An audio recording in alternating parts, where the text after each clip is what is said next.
नमस्कार। श्रीमती मोहरी देवी तापड़िया कन्या महाविद्यालय जसवंतगढ़ के इस YouTube चैनल पर मैं प्रवक्ता हनुमान बंसल शर्मा आप सभी विद्यार्थियों का हार्दिक स्वागत और अभिनंदन करता हूं। प्यारे विद्यार्थियों, बीए तृतीय वर्ष की कक्षा में हिंदी साहित्य विषय के अंतर्गत कथा साहित्य व उपन्यास जो आपका द्वितीय प्रश्न पत्र है, प्यारे विद्यार्थियों, उसमें हम कहानी संचयन पुस्तक से कहानी विवेचना कर रहे हैं। प्यारे विद्यार्थियों, कहानी संचयन पुस्तक से आज हम नए पाठ को लेकर के हाजिर हैं। पाठ 6 कहानी है एक गो। ठीक है, एक गो ये कहानी का नाम है और इस कहानी के कहानीकार है प्यारे विद्यार्थियों जैनेन्द्र कुमार जी। और इस कहानी में मुख्य पात्र है वो है हीरा सिंह, सुंदरिया, जवाहर सिंह और सेठ जी। ठीक है, हीरा सिंह है वो पहले जमींदार था, लेकिन बाद में उसकी स्थिति पारिवारिक स्थिति खराब होने लगी, पैसों का अभाव हो गया, तो बाद में वह शहर में नौकरी करने के लिए चला गया। वहाँ पर चौकीदारी का काम भी उसने किया। सुंदरिया एक गाय का नाम है जो हीरा सिंह के घर में बंधी रहती थी और सुंदरिया गाय से बहुत ही स्नेह करता था हीरा सिंह और बहुत अच्छी गाय थी, बहुत दूध देने वाली और अच्छी गाय थी वो। जवाहर सिंह जो है हीरा सिंह का तगड़ा जवान बेटा था। हीरा सिंह का तगड़ा जवान बेटे का नाम था जवाहर सिंह। और सेठ जी है वो दिल्ली का सेठ है जहाँ पर वो हीरा सिंह नौकरी करने के लिए जाता है। तो देखिए प्यारे वीडियो, ये था थोड़ा सा पात्र परिचय।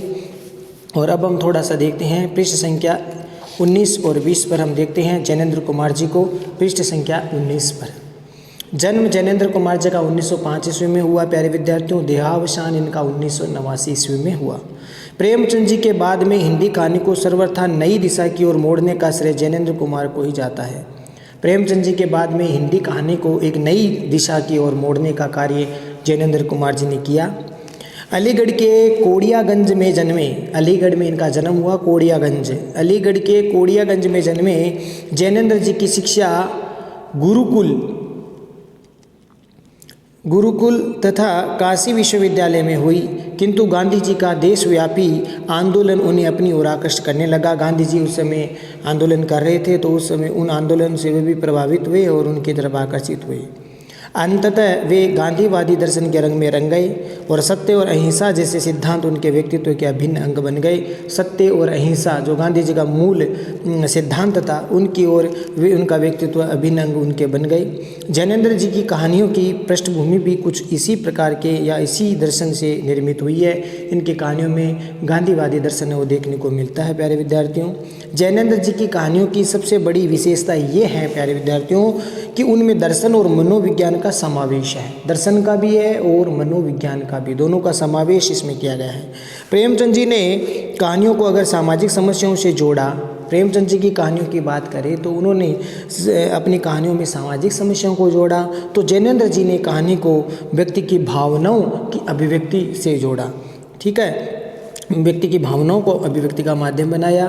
व्यक्ति को केंद्र में रखकर उसकी भावनाओं, उसके जीवन की विषम परिस्थितियों से उत्पन्न जो व्यक्तिगत समस्याएं हैं उन और उनके कारणों का जो मनोवैज्ञानिक विश्लेषण होता है, उनकी कहानियों की विषय वस्तु यानी मनोविश्लेषणात्मक लेखक हम कह सकते हैं जैनेन्द्र जी को। तो मनोविश्लेषण उनकी कहानियों की विषय वस्तु रही है।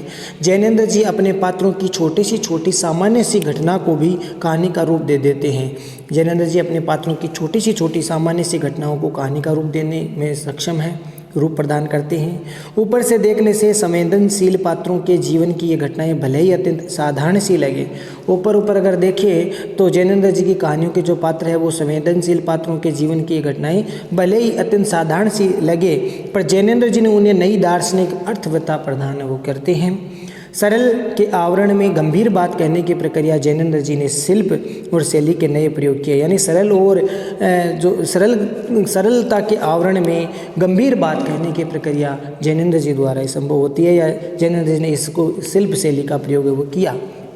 शिल्प के विविध रूप जैनेन्द्र जी की कहानियों में देखे जा सकते हैं। शिल्प के अलग अलग रूप जो कहानी में शिल्पगत जो भावनाएं होती है, शिल्पगत जो भाव सौंदर्य होता है, उसका जैनेन्द्र जी की कहानियों में देखे जा सकते हैं। जैसे पत्रों के रूप में, आत्मकथा के रूप में, संवाद के रूप में, स्वागत कथन के रूप में, स्वागत मैंने अपने द्वारा कथन कहना, तो इस प्रकार के जो नई नई शिल्प विधा जो का प्रयोग है वो कहानियों में इन्होंने किया, चाहे पत्रों के रूप में हो, आत्मकथा के रूप में हो, संवाद के रूप में हो या स्वगत कथन के रूप में हो। वार्ता, दृष्टांत, प्रतीक तथा प्रतीक कथा जैसे पुराने रूपों का जैनेन्द्र जी ने नए ढंग से प्रयोग किया। वार्ता, दृष्टांत, इनका आत्मकथा, इनका थोड़ा नए ढंग से उन्होंने प्रयोग किया। जैनेन्द्र जी के नए नए प्रयोगों के कारण कहानी विधा की शिल्पगत संभावनाओं का परिचय मिला, किंतु कहानी के पुराने शिल्प को तोड़कर नया शिल्प देने से भी अधिक महत्व जैनेन्द्र जी का इस बात में है कि उन्होंने कहानी को एक सहज, स्वाभाविक, पारदर्शी भाषा का और भंगिमा उन्होंने दी है। अपने पात्रों के मनोविज्ञान और उनकी घरेलू बोलचाल, उनकी दैनंदिनी समस्याएं, दैनंदिनी माने रोज़मर्रा की, रोजाना की जो समस्याएं हैं, उनके सुख दुख को वे ऐसे ही आयासहीन और आत्मीय ढंग से छोटे छोटे वाक्यों में गूंथ कर जो है कहानी का रूप रख देते हैं कि पाठक कहानी का पाठक न बन करके उसका भोक्ता बन जाता है। यानी इस प्रकार से छोटे छोटे वाक्यों से, इस प्रकार से पात्रों के मनोविज्ञान, उनकी घरेलू बोलचाल को, उनकी दैनंदिनी समस्याओं को इस प्रकार से गूंथ देते हैं जैनेन्द्र जी कि उससे उस कहानी को जब पाठक पढ़ता है तो ऐसा लगता है कि वह पाठक जो कहानी का जो पाठक नहीं रह जाता, अभी तो भोक्ता बन जाता है, वह उसी का सहयोगी भोक्ता बन जाता है। और उनकी संपूर्ण कहानियाँ जैनेन्द्र जी की कहानियों से 10 भाग में संकलित है। प्यारे विद्यार्थियों, जैनेन्द्र जी की कहानियों का संकलन 10 भागों में किया हुआ है। अब है एक कहानी, इसका मूल भाव क्या है प्यारे विद्यार्थियों इस कहानी का, जैनेन्द्र जी की कहानी का एक गो। अपने समय के अग्रणी कथाकार जैनेन्द्र जी अपनी कहानियों में मानवीय संवेदनाओं की बड़ी सूक्ष्मता के साथ में अंकन करते हैं। प्यारे विद्यार्थियों, जैनेन्द्र जी की कहानियों में मानवीय संवेदना को, मानवीय पीड़ा, मानवीय संवेदना को बड़ी सूक्ष्मता के साथ अंकन किया है और वे कहानी में घटना से अधिक मनोभावों को व्यक्त करने पर अधिक बल देते हैं। वे जो जैनेन्द्र कुमार जी हैं वो कहानी में घटना से अधिक घटना प्रधानता को ज़्यादा महत्व न दे करके उनके मनोभावों को व्यक्त करने में ज़्यादा महत्व देते हैं, बल देते हैं। उनकी एक गौ कहानी इस तथ्य का एक महत्वपूर्ण प्रमाण है क्योंकि इस कहानी का प्रमुख पात्र कोई मनुष्य न होकर के एक गाय है। कितनी सुंदर इन्होंने एक नया प्रयोग किया। इन्होंने व्यक्ति को पात्र न बना करके एक पशु को पात्र बनाया है, एक गाय को पात्र बना दिया जिसका चरित्र मानवीय संवेदनाओं से आपूरित है और उसका संवाद, उसका जो चरित्र है मानवीय संवेदनाओं से आपूरित है, यानी भरा हुआ है। वह गाय मानवीय संवेदनाओं से भरी हुई है। जैनेन्द्र जी कहानी के माध्यम से ये भाव व्यक्त करना चाहते हैं कि मानवीय भावना का संसार बहुत बड़ा है। जैनेन्द्र जी इस कहानी से ये सिद्ध करना चाहते हैं प्यारे विद्यार्थियों कि ये जो मानवीय भावना केवल मानव तक ही सीमित नहीं है, अपितु ये मानवीय भावना का जो संसार है बड़ा व्यापक है और उसकी परिधि में मनुष्य नहीं पशु भी आ जाते हैं, यानी पशुओं में भी मानवीय भावना आ जाती है। ये बात सिद्ध इस कहानी से होती है। और ये कहानी जो शुरुआत होती है, देखिए कहानी में हरियाणा का किसान है जो कि जिसका नाम हीरा सिंह है, ठीक है। जमींदार, पहले इनके घर वाले पूर्वज थे वो जमींदार थे और अब ये किसान, साधारण किसान है ये, और ये हरियाणा में रहने वाले हैं, हरियाणा के रहने वाले किसान हैं, ठीक है प्यारे विद्यार्थियों। और इनकी गाय है सुंदरिया जो कि उसके प्रेम की मार्मिक कथा है। किसान हीरा सिंह और उसकी जो उसकी घर में जो रहने वाली गाय है उसका नाम सुंदरिया है, उसके प्रेम की मार्मिक कथा है।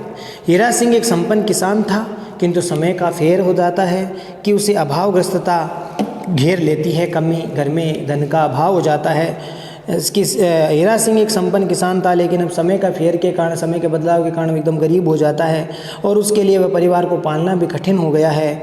इस स्थिति का सामना करते हुए हीरा सिंह दिल्ली आ जाता है।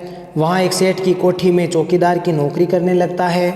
सेठ हीरा सिंह ने से उसे सेठ है वो हीरा सिंह से उसके लिए हरियाणा से एक अच्छी सी गाय लाने के लिए कहता है। तो हीरा सिंह अपनी गाय सुंदरिया को सेठ को बेच देता है और अपने गांव से सुंदरिया को दिल्ली ले आता है। वह गाय सेठ को बेच देता है। सेठ का घोसी यानी जो गाय पालने वाला होता है वो गाय की देखभाल करने लगता है, किंतु सुंदरिया को ये बदलाव अच्छा नहीं लगता और सेठ के घर उसके थनों, उसके बिना गाय, दूध की गाय उसे भिड़ा दी है, नहीं क्षमा करना, जो सुंदरिया उसकी गाय है उसको वह घोसी जो सेठ का जो गाय पालने वाला जो व्यक्ति था उसका व्यवहार बदलाव उसको अच्छा नहीं लगता है। सेठ के घर उसके थनों में से दूध नहीं निकलता है। सुंदरिया वहाँ जाकर के दूध देना बंद कर देती है। सेठ को लगता है कि हीरा सिंह ने उसके साथ धोखा किया है और उसने बिना दूध की गाय उसे भिड़ा दी है यानी बेच दी है। हीरा सिंह को इसकी बड़ी पीड़ा होती है और वह अपनी इस पीड़ा को सुंदरिया से कहता है। बड़ा मार्मिक कहानी है प्यारे विद्यार्थी, बहुत सुंदर सुंदर कहानियाँ हैं आपके पाठ्यक्रम में, बहुत सुंदर कहानियाँ हैं। और यहाँ जैनेंद्र जी फंतासी का सहारा लेते हैं यानी कल्पना का सहारा लेते हैं और गाय और हीरा सिंह के बीच में मार्मिक संवादों की संयोजना करते हैं। कल्पना के रूप में संवाद करती हुई दिखाई गई है गाय बोलती हुई दिखाई है यानी संवाद करती हुई दिखती है। यहाँ गाय अपनी वेदना को प्रकट करती है कि वह तो संवेदना के स्तर पर केवल हीरा सिंह की है और किसी अन्य स्वामी तो उन्हें स्वीकार नहीं है। यानी गाय ये वेदना प्रकट कर रही है कि वह गाय तो केवल हीरा सिंह की है और किसी से वो दुहाएगी नहीं, दूध नहीं, और किसी को दूध नहीं देगी, वो केवल हीरा सिंह को देगी। किसी अन्य का स्वामी तो उसको स्वीकार ही नहीं है, वह जानबूझकर दूध नहीं दे रही है। सच तो यह है कि हीरा सिंह से बिछुड़कर उसके थनों का दूध ही गायब हो गया। जब से हीरा सिंह से वह सुंदरिया गाय बिछुड़ी है तब से उसके थनों से दूध ही गायब हो गया है और इस पर वह खुद का जोर नहीं है उसका खुद का जोर नहीं है, वह मानती है गाय। इसी संवाद में सुंदरिया हीरा सिंह से स्पष्ट कर देता है कि उसे तो हीरा सिंह का स्वामित्व ही चाहिए। इस संवाद में सुंदरिया हीरा सिंह को साफ साफ कह देते कि मुझे तो हीरा सिंह का स्वामित्व चाहिए, मुझे तो हीरा सिंह ही चाहिए। गाय की इस आत्मीयता से हीरा सिंह विगलित हो जाता है, उसका हृदय पिघल जाता है और वह सेठ से उसकी गाय का दंड भरकर भी वापस लेने का निर्णय कर लेता है। ये कहानी मानवीय भावनात्मक रिश्तों की गहराई से अंकन करती है। प्यारे विद्यार्थियों, कहानी कथाक्रम अत्यंत रोचक ढंग से विकसित हुआ है। घटनाक्रम के प्रस्तुतिकरण में कहानीकार का रचना कौशल स्पष्ट से परिलक्षित होता है, दिखाई देता है। कहानीकार ने हीरा सिंह और गो के चरित्र को पूर्ण संवेदना और सहानुभूति के साथ प्रस्तुत किया है। सेठ जी पूंजीपति वर्ग की चेतना का प्रतिनिधित्व करते हैं। यहाँ पर सेठ जो प्रतीक है वो पूंजीपति वर्ग का प्रतिनिधित्व करते हैं क्योंकि वह पैसे से भावनाओं को खरीदना चाहता है। सेठ है वो पूंजीपति वर्ग का यहाँ पर नेतृत्व कर रहा है और वह सेठ पैसों के द्वारा भावनाओं को खरीदना चाहता है। और हीरा सिंह का पुत्र जवान सिंह हष्टपुष्ट नवयुवक है जो सुंदरिया को अपनी माँ की तरह मानता है। लेखक ने मनोयोग पूर्वक सुंदरिया गाय और हीरा सिंह की भावनात्मक संबंधों को उजागर किया इस कहानी में। इस कहानी की संवाद योजना में हीरा सिंह और गौ के परिसंवाद नाटकीय प्रभाव से पूर्ण है। यहाँ पर हीरा सिंह और गाय को संवाद करते हुए दिखाया गया तो ये नाटकीयता है। कहानी के प्रारंभ और मध्य में ग्रामीण और महानगरीय जीवन के वातावरण को माध्यम से सजीव रूप से अंकित किया गया है। यहाँ पर कहानी का जो प्रारंभ और मध्य भाग है उसमें ग्रामीण और जो शहरी जीवन है उसको यहाँ पर दृष्टिगोचर किया गया है। भाषा शैली की दृष्टि से ये कहानी सफल है। भाषा शैली की अगर बात करें तो ये कहानी बड़ी सफल कहानी है। भावनात्मक संरचना में स्वाभाविक और रचना शैली व्यंजनता इस कहानी के दो उल्लेखनीय गुण हैं। इस कहानी की रचनात्मक सार्थक पशु मानव और पशु के मूक संबंधों को व्याख्यायित करने में है। मनोभावों की दृष्टि से पशु भी उतने समझदार है। यहाँ मनोभावना की दृष्टि की बात कही जा रही है और मनोभावों की दृष्टि से ये बात कही जा रही है कि पशु भी बड़े समझदार होते हैं और भावुक होते हैं, सहनशील होते हैं। और या यूँ कह सकते हैं कि जितना मनुष्य समझदार होता है, भावुक होता है, समझदार होता है, उतना पशु भी हो सकता है। और इसी तथ्य को कहानीकार ने बड़ी कुशलता के साथ, बड़ी कौशल के साथ दर्शाया है। समष्टि रूप में एक गो जैनेंद्र जी की कहानी कला का सर्वश्रेष्ठ उदाहरण है। समष्टि रूप में अगर बात करें, संपूर्ण रूप में अगर बात करें, सांसारिक रूप में अगर बात करें तो इनकी कहानी इन कहानी जैनेंद्र जी की कहानी कला का उत्कृष्ट उदाहरण है। तो ये थी थोड़ा सा एक गो जो कहानी जैनेंद्र जी की, इसका मूल भाव, केंद्रीय भाव। तो आशा करता हूँ आपको समझ में आ गया होगा। आज हम थोड़ी सी इसकी कहानी को हम ले लेंगे। तो एक गो, चलिए पहले विद्यार्थियों पृष्ठ संख्या 65 पर है, ध्यान रखना। पृष्ठ संख्या आपकी कहानी संचयन पुस्तक जो है उसमें 65 नंबर पृष्ठ पर आपकी कहानी है एक गौ, जैनेंद्र कुमार। हिसार और उसके आसपास के हिस्से को हरियाणा कहते हैं। हिसार और उसके आसपास के हिस्से को हरियाणा कहते हैं और वहाँ के लोग खूब तगड़े होते हैं। जैनेंद्र जी कहते हैं कि वहाँ के लोग खूब तगड़े होते हैं, मजबूत होते हैं, हष्टपुष्ट होते हैं। गाय बैल भी तंदुरुस्त और कदवार होते हैं, यानी लंबे लंबे कद वाले होते हैं। गाय और भैंस भी, बैल भी बड़े तंदुरुस्त होते हैं, हष्टपुष्ट होते हैं और ऊंची कद काठी की होती हैं। यहाँ की नस्ल मशहूर है, यानी हरियाणा की गाय की नस्ल भी मशहूर है।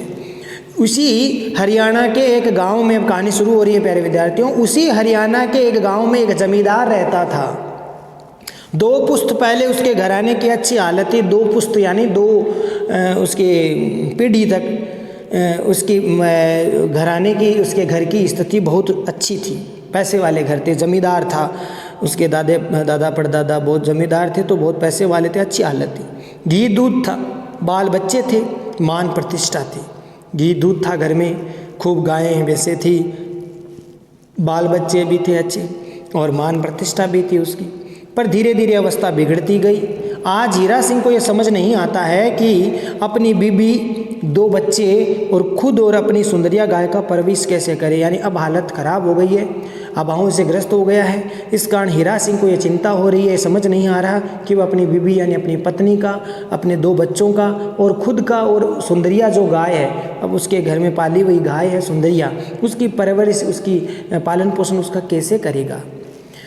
राज की अमलदारी बदल गई, राज व्यवस्था बदल गई, शासन व्यवस्था बदल गई और लोगों की निगाहें भी फिर गई। अब लोगों की निगाहें भी बदलने लगी है। शहर बड़े से और बड़े हो गए हैं, शहर है वो बड़े से बड़े होते जा रहे हैं और वहाँ पर ऐसी ऐसी ऊंची हवेलियाँ खड़ी होती जाती है कि उनकी ओर देखा भी नहीं जाता। शहरों में इतनी ऊंची ऊंची हवेलियाँ, बिल्डिंग जो बनी हुई है, हवेलियाँ बनी हुई है कि उनकी ओर तो देखा ही नहीं जाता।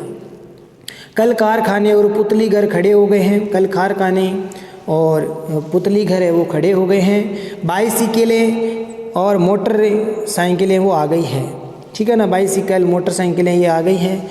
इनसे ज़िंदगी और तेज़ पड़ गई है और ज़्यादा भागम भाग हो गई है। खुशहाली की जगह बेचारगी फैल रही है, खुशहाली की जगह बेचारगी फैलने लगी है। हरियाणा के बैल खूबसूरत तो अब भी मालूम होते हैं।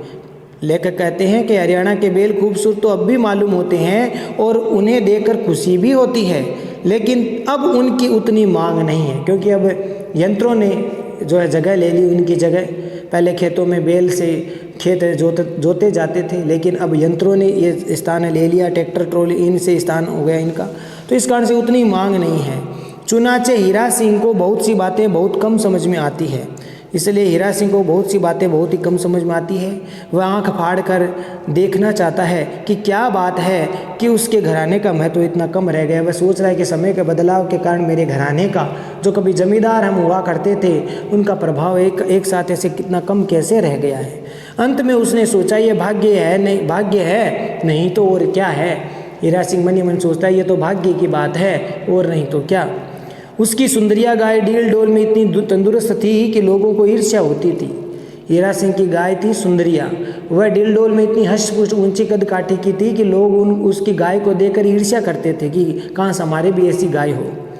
उसी सुंदरिया को अब हीरा सिंह ठीक ठाक खाना नहीं जुटा पाता है। अब हीरा सिंह क्योंकि पैसों की कमी हो गई है, इस कारण से हीरा सिंह को चिंता होने लगी कि सुंदरिया गाय का पालन पोषण कैसे किया जाए, उसकी परवरिश कैसे की जाए। तो सुंदरिया गाय को अब हीरा सिंह भी ठीक प्रकार से खाना नहीं जुटा पाता था। प्यारे विद्यार्थियों, आशा करता हूँ समझ में आ रहा है आपको। इस गाय पर उसे गर्व भी था, गाय बहुत अच्छी थी, गर्व भी था। बहुत ही मोहब्बत से उसने उसे पाला था। किसने पाला था? हीरा सिंह ने। हीरा सिंह ने उस सुंदरिया गाय को बहुत प्रेम से, मोहब्बत से उसको पाला था। नन्ही बच्चियाँ थी तब से वह हीरा सिंह के यहाँ थी। छोटी सी सुंदरिया जब छोटी सी थी, बच्चियाँ थी, तब से हीरा सिंह उसको पालता हुआ आ रहा है। और हीरा सिंह को अपनी गरीबी का अपने लिए उतना दुख नहीं था जितना उस गाय के लिए था। हीरा सिंह को अपनी गरीबी का दुख इतना नहीं था जितना वह ये चिंता में पड़ रहा था, ये सोच रहा था कि मैं सुंदरिया को कैसे खाना खिला पाऊँगा। तो ये चिंता थी हीरा सिंह को, सुंदरिया गाय के लिए चिंता थी। तब उसके भी खाने पीने में तोड़ आने लगी तो हीरा सिंह के मन में बड़ी व्यथा हुई, यानी व्यथा हुई, कष्ट हुआ कि जब उसे लगा कि मैं ठीक प्रकार से सुंदरिया का पालन पोषण नहीं कर सकता, तो इस प्रकार से हीरा सिंह को मन में बड़ी व्यथा हुई, यानी व्यथा हुई, पीड़ा हुई। क्या वह इसको बेच दे? उसके मन में कभी कभी प्रश्न होता कि क्या उसको बेच दे। उसी गांव के पटवारी ने 200 रुपये उस गाय के लिए लगा दिए थे। गांव का पटवारी था, जो हीरा सिंह से उस गाय के लिए, सुंदरिया गाय के लिए 200 रुपये का मोल है वो कर चुका था कि वह 200 रुपये में दे सकता है, भाव तोल हो गया था। 200 रुपये थोड़े नहीं होते, लेकिन अव्वल तो सुंदरिया को हीरा सिंह बेचें कैसे। हालांकि 200 रुपये थोड़े नहीं होते थे उस समय, लेकिन बात यह है कि सुंदरिया को हीरा सिंह बेचे तो कैसे बेचे, इसमें उसकी आत्मा दुखती है। उसको बेचने का नाम लेते ही उसकी आत्मा दुखने लग जाती है। फिर इसी गांव में रहकर सुंदरिया दूसरे के यहाँ बंदी रही और हीरा सिंह अपने बाप दादों के घर में बैठा टुकुर टुकुर देखा करे। ये हीरा सिंह को कैसे सहा जाएगा। वह इसी गांव में रह करके सुंदरिया को किसी और के घर में बंदी हुई देखे और हीरा सिंह अपने बाप दादों की घर में बैठा हुआ टुकुर टुकुर लगातार देखता रहे। ये हीरा सिंह को कैसे सहन होगा। उसका बड़ा लड़का था जवार सिंह। किसका? हीरा सिंह का, प्यारे विद्यार्थियों। तो उसका बड़ा लड़का था जवार सिंह, बड़ा तगड़ा जवान था। वह बड़ा तगड़ा जवान हष्टपुष्ट था। 19 वर्ष की उम्र थी उसकी, मसे भीगी हुई थी, खूब हष्टपुष्ट था। पर इस उम्र में अपने से जोड़े को वह कुछ नहीं समझता था। इस 19 वर्ष की अवस्था में वह अपने से बड़े को, अपने से जोड़े व्यक्ति को भी कुछ नहीं समझता था, उठा के पटक सकता था। सुंदरिया गाय को वह मौसी कहा करता था। जवार सिंह सुंदरिया गाय को मौसी कहा करता था। उसे मानता भी उतना ही था, बहुत प्रेम करता था। सभी उस सुंदरिया गाय से सब प्रेम करते थे। हीरा सिंह के मन में दुर्दिन देख करके, हीरा सिंह के मन में दुर्दिन देख करके, दुर्दिन भी गाय के बेचने की बात उठती थी। हीरा सिंह के मन में भी दुर्दिन देख के, इस प्रकार के बुरे दिनों को देखकर गाय को बेचने की बात उठती थी। तो जवार सिंह के डर से रह जाता था। जवार सिंह बेचना नहीं चाहता था उसका बेटा। ऐसा हुआ तो जवार डंडा उठाकर रार मोर लेकर उसको फिर वहाँ से खोल कर नहीं ले आएगा कि अगर वास्तव में अगर मैं उस सुंदरिया गाय को बेच भी दूँ तो जवार है वह डंडा उठा करके रार मोल लेकर के, लड़ाई मोल लेकर के, रार में लड़ाई लेकर के, झगड़ा करके फिर वहाँ से खोल करके नहीं ले आएगा। इसका भरोसा हीरा सिंह को नहीं था कि क्यों भरोसा नहीं है कि हष्टपुष्ट मोटा तगड़ा जवान बेटा है और वह इस गाय को बेचने देने वाला नहीं है। अगर बेच भी दी तो वो लाठी ले करके, डंडा ले करके वहाँ से ले करके आ जाएगा। जवार सिंह उजड़ी तो है, जवार सिंह मोटा तगड़ा जरूर, लेकिन उजड़ स्वभाव का है। सुंदरिया के मामले में वह भला वह किसी का सुनने वाला है? मन ही मन प्रश्न कर रहा है जवार सिंह, हीरा सिंह, कि वह उजड़ स्वभाव का, और सुंदरिया के मामले में तो वह बिल्कुल भी भला किसी से सुनने वाला है ऐसा कोई नहीं है। इस मामले में भला वह किसी की सुनने वाला है। ऐसे नाहक रार के बीज पड़ जाएंगे और क्या। और ऐसे बिना मतलब, नाहक मैंने बिना मतलब ही रार मैंने झगड़े के बीज पड़ जाएंगे और क्या। अगर बेच दी तो लड़ाई हो जाएगी घर में। पर दुर्भाग्य भी सिर से टलता नहीं था। क्या करें, दुर्भाग्य इस तरह से घर को खा रहा था कि दुर्भाग्य सिर से टलता नहीं था। पैसे की तंगी होने लगी। अब तो पैसे की तंगी होने लगी थी। और तो और सब भुगत लिया जाएगा। अपने आश्रित जनों की भूख कैसे भुगती जाएगी। और तो सब भुगत लिया जाएगा, लेकिन अपने आश्रित जन जो जिसके सारे घर वाले हैं, वो गाय है, वो आश्रित जन, उनकी भूख कैसे भुगती जाएगी। ये मन ही मन हीरा सिंह सोचता रहता था। एक दिन जवार सिंह को बुला करके कहा, अपने बेटे जवार सिंह को बुला करके हीरा सिंह ने क्या कहा, मैं दिल्ली जाता हूँ बेटा, मैं दिल्ली जाता हूँ। वहाँ बड़ी बड़ी कोठियाँ हैं, बड़े बड़े लोग हैं। हमारे गांव के कितने ही आदमी वहाँ पर काम करने के लिए गए हुए हैं। वहाँ पर कितने ही आदमी हमारे गांव के हैं। सो कोई ना कोई नौकरी मिल जाएगी। नहीं तो तुम ही सोचो ऐसे कैसे काम चलेगा। अब अपने बेटे को समझाते हुए कह रहा है कि मैं दिल्ली जा रहा हूँ, वहाँ पर बड़ी बड़ी कोठियाँ हैं, बड़े बड़े सेठ हैं और वे बड़े बड़े लोग वहाँ पर रहते हैं। हमारे गांव के भी कितने लोग वहाँ पर काम मजदूरी करने के लिए गए हुए हैं, काम के लिए गए हुए हैं। तो कोई ना कोई नौकरी मुझे भी मिल जाएगी। नहीं तो तुम ही सोचो ऐसे कैसे चलेगा। इतने तुम देखभाल रखना, इसलिए तुम पीछे से देखभाल रखना। वहाँ ठीक होने पर तुम सबको मैं वहाँ बुला लूँगा। वहाँ सब कुछ ठीक हो जाएगा तो तुम्हें भी मैं वहाँ बुला लूँगा। दिल्ली में जाकर एक सेठ के यहाँ चौकीदारी की। अब वो हीरा सिंह वो दिल्ली में चला गया है। वहाँ एक सेठ के यहाँ चौकीदारी की नौकरी कर ली। हवेली के बाहर ड्योडी में एक कोठरी रहने को भी मिल गई हीरा सिंह को। ड्योडी हवेली के बाहर एक ड्योडी में यानी बाहरी भाग में एक छोटा सा कोठरी कमरा या मिल गया था कोठरी। एक रोज सेठ ने हीरा सिंह से कहा, एक दिन सेठ ने हीरा सिंह से कहा, तुम तो हरियाणा की तरफ से रहने वाले हो ना, वहाँ की गाय बड़ी अच्छी होती है। हमें दूध की तकलीफ़ है उधर की एक अच्छी गाय का बंदोबस्त हमारे लिए कर दो। सेठ ने क्या कहा कि मैंने सुना है कि हरियाणा में, तुम हरियाणा की तरफ के रहने वाले हो और वहाँ की गाय कहा जाता है कि बहुत अच्छी होती है और हमें दूध की तकलीफ़ है। उधर की एक अच्छी सी गाय हमारे लिए बंदोबस्त कर दो, यहाँ हमारे लिए ले आओ। हीरा सिंह ने पूछा कितने दूध की और कितनी कीमत की चाहिए। हीरा सिंह ने उससे पूछा कितने दूध की और कितनी कीमत की चाहिए। तो हीरा सिंह सुंदरिया की बात सोचने लगा। नहीं, क्षमा करना, मैं आगे चला गया हूँ, प्रश्न संख्या इसमें है, आगे चला गया हूँ थोड़ा सा, एक पंक्ति। सेठ ने कहा कीमत जो मुनासिब हो देंगे, जो अच्छा हो, मुनासिब होंगे, जो वाजिब होंगे वही दे देंगे, पर दूध थन के नीचे खूब होना चाहिए, यानी खूब दूध देने वाली होनी चाहिए। गाय खूब सुंदर तगड़ी होनी चाहिए, सुंदर भी होनी चाहिए, तगड़ी भी होनी चाहिए, अष्टपुष्ट गाय होनी चाहिए और खूब दूध देने वाली होनी चाहिए। पैसे जैसे होंगे वैसे देंगे। हीरा सिंह सुंदरिया की बात सोचने लगा। हीरा सिंह मन ही मन अपनी गाय सुंदरिया के बारे में सोचने लगा। उसने कहा एक है तो मेरी निगाह में, पर उसका मालिक बेचे तब न।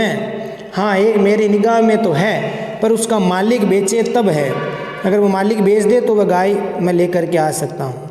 सेठ ने कहा कैसी गाय है, बताओ कैसी गाय है। हीरा सिंह ने कहा गाय तो ऐसी है कि माँ के समान है, गाय तो ऐसी है कि माँ के समान है और दूध देने में कामधेनु के समान है। दूध तो इतना देती है, कामधेनु के समान। कामधेनु गाय का नाम होता है। वैसे देवताओं ये कहते हैं ना, जब वो उसमें समुद्र मंथन हुआ था तो कामधेनु निकली थी जो समस्त कामनाओं की पूरी करने वाली है।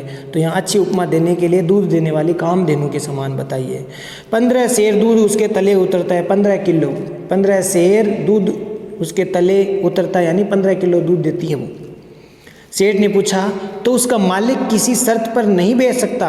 कोई शर्त है मालिक की तो पूछो, किसी शर्त पर नहीं बेच सकता। हीरा सिंह उसके 200 रुपये लग गए हैं, यानी 200 रुपये लगा दिए हैं। तो सेठ ने कहा 200, चलो हम पाँच हम ज़्यादा ही देंगे, यानी हम 205 दे देंगे। 5 रुपये और ज़्यादा की बात सुनकर हीरा को दुख हुआ। वह कुछ शर्म से और कुछ ताने से मुस्कुराया भी, मन ही मन शर्मिंदा भी हो रहा था और किसी तरह से एक तरह से उसको ऐसा लगा जैसे ताना मार रहा हो, तो वह मुस्कुराया भी। सेठ ने कहा ऐसी भी क्या बात है, 2-4 रुपये और बढ़ती दे देंगे बस, और क्या बात है, 2-4 रुपये और ज़्यादा दे देंगे। हीरा सिंह ने कहा अच्छी बात है, मैं कहूँगा, जब वहाँ जाऊँगा मैं ज़रूर कहूँगा। हीरा सिंह को इस घड़ी दुख बहुत हो रहा था। एक तो इसीलिए कि वह जानता था कि गाय बेचने के लिए वह राजी होता जा रहा है, एक तो इसीलिए दुखी हो रहा था कि उसको पता चल रहा है कि मैं गाय बेचने के लिए राजी हो रहा हूँ। दूसरे दुख इसीलिए हुआ कि उसने सेठ से सच्ची बात नहीं कही थी। दूसरा दुख इसीलिए हुआ कि सेठ से सच्ची बात नहीं कही थी, यानी वह गाय मेरी है ये बात नहीं कही थी। तो इस प्रकार से प्यारे विद्यार्थियों आज हम 66 नंबर प्रश्न तक ही हम पढ़ेंगे, शेष है वो आगे की कहानी आगे के वीडियो में हम लेंगे। तो यहाँ तक प्यारे विद्यार्थियों इसका एक गौ कहानी का जो मूल भाव वो आपको समझ में आया होगा और यहाँ तक जो पढ़ाई है कहानी वो भी समझ में आ गई होगी।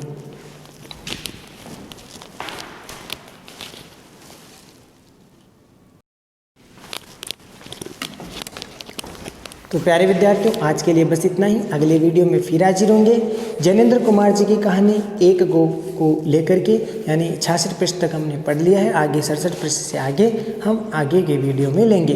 तब तक के लिए इस कहानी को ठीक प्रकार से पुनः देखेंगे, पढ़ेंगे और समझेंगे। चैनल को लाइक शेयर और सब्सक्राइब करना ना भूलें। जय भारत, जय हिंदी। धन्यवाद विद्यार्थियों।